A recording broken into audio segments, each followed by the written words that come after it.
Welcome everyone to this short demonstration on how I create my outdoor sketches. In this video I will specifically focus on overgrown environments, such as the one found here in the hills of Hong Kong Island's Eastern District. The first thing that I always start with is the pencil drawing. Usually I tend to begin with a simple rectangular frame. Then I will proceed to try and capture the scenery in front of me as quick as possible using only light pencil lines. I'm not aiming for perfection here, but rather to figure out the overall composition before starting with the ink pen.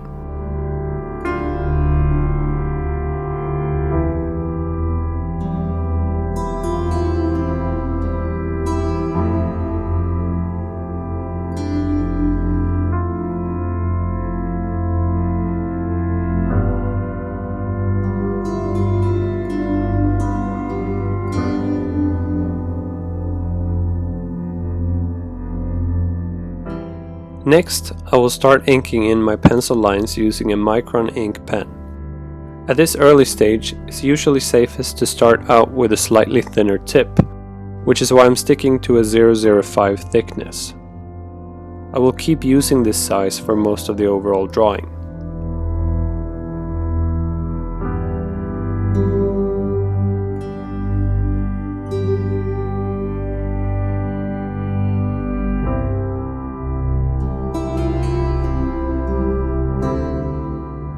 It's important to notice here that I'm holding off with any major type of shading.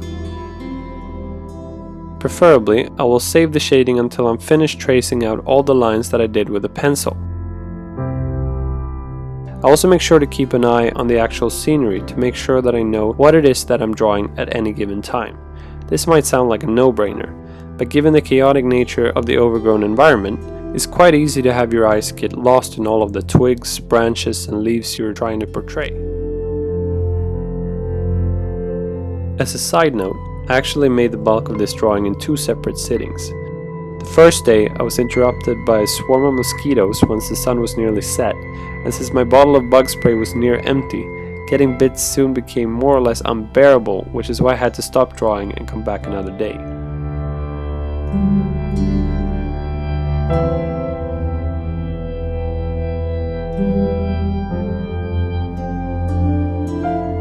This time I'm back, I have mosquito spray and I'm ready to finish the drawing. Now as I'm continuing this ink drawing, I'm actually adding a few more elements to it as I didn't do all the penciling on the first day. I go a little bit back and forth here until I feel ready to start doing my shading.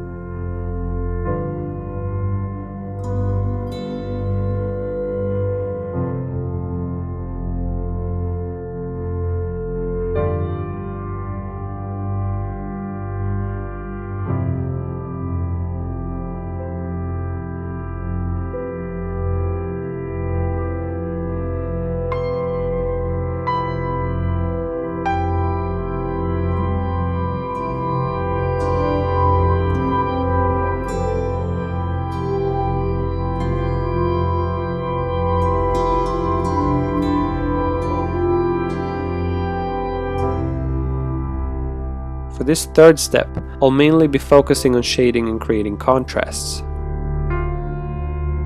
Here, I'll go in and do a lot of the very dark, sometimes completely black parts early on, so that it will be easier for me to know what values I'm going to use while shading.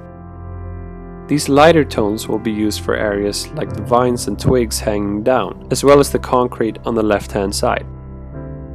Once I start shading, you'll see that I'm sticking to the hatching technique, meaning that I'm creating values with lots of straight lines, either close to each other or far apart.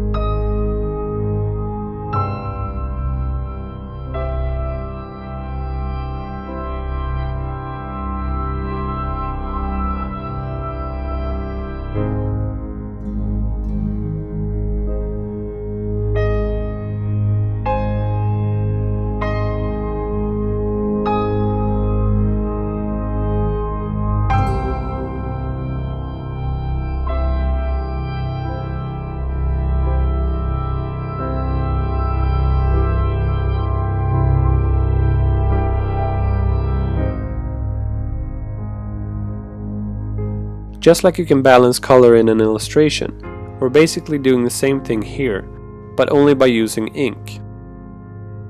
Eventually I'll be looking at what parts stick out, being really dark or really light, and then I'll try to figure out if I'm going to darken any particular areas to create a better balance. At this point, it's still a little bit off balance, mostly because of the dark tree at the top of the drawing. You'll see me go in and make other areas further down and off to the sides a little bit darker as well.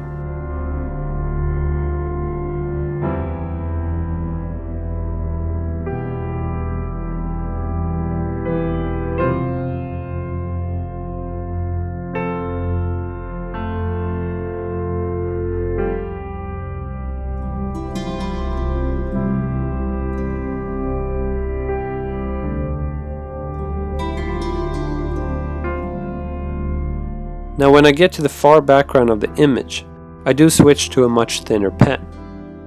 In this case I'm using 003 as opposed to 005. This is because I want the background to stay light and stop it from interacting too much with the planes of the image. I'm also making sure to angle my pen a little bit more in line with the paper to prevent too much ink from spilling out. You'll see me going back and forth here between the 003 thickness and the 005. Apart from the background, I also use the 003 pen to do some of the lighter tones in the foreground, as I don't want to risk these areas becoming too dark. Eventually, I'll go back to creating darker tones once more, using both a 005 and a 01 micron ink pen.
At the end here, you're going to see quite an abrupt change in scenery. This time I didn't leave the spot because of mosquitoes, but rather because of heavy footsteps behind me that most likely belonged to a boar. Because it was pretty much done at this point, I decided to pack up my stuff and head back down the hill.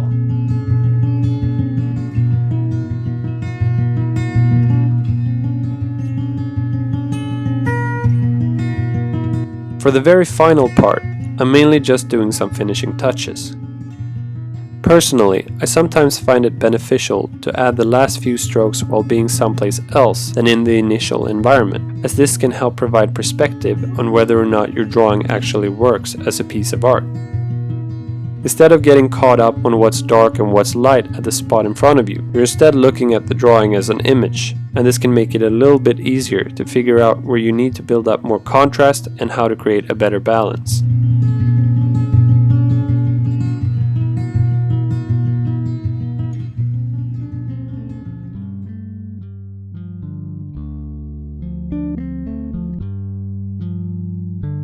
As you can see here at the end, I also shift over to using a zebra pen, which is more like a stiff ink brush. This helps a lot when I want to add some really dark areas to better balance out my contrasts.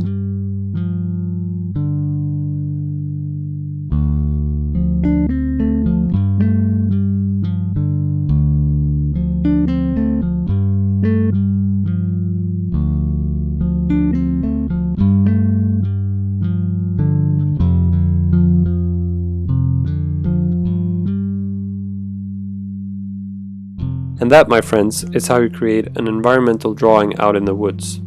I hope you guys took something valuable from watching this demonstration, and I hope to see you back in the next video. Take care and stay creative, everyone.